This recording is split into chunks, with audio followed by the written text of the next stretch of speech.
कालियापाणी थाना छकरे निया लगी ग्रोसरी दुकान जली संपूर्ण नष्ट। जाजपुर जिला सुकिंदा ब्लॉक अंतर्गत कालियापाणी थाना छकठारे थिबा तारिणी महंतଙ୍କ दुकानटी निया लगी संपूर्ण जली नष्ट होइथिबा देखिବାକୁ मिलिछि। सूचना अनुसार सोमवार राति प्राय 12 घटिका समय कालियापाणी थाना छकठारे थिबा तारिणी महंतଙ୍କ ग्रोसरी दुकान रे हठात निया लगी दुकानटी संपूर्ण जली जाइथिबा बेले से दुकान निकटरे थिबा आउ गोटे दुकान को मध्य निया लगी जाइथिबा देखिବାକୁ मिलिथिला।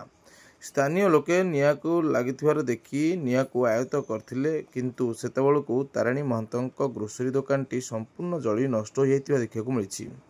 विद्युत सर्ट सर्किट जोगु निया लगी जाई थाइपारे बोली संदेह कराउछि।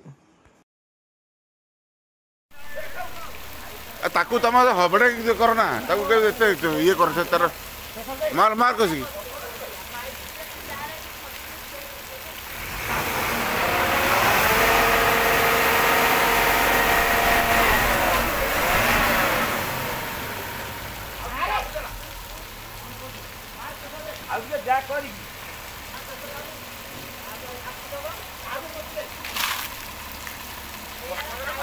तुम से मारू ना कुछ को मारू से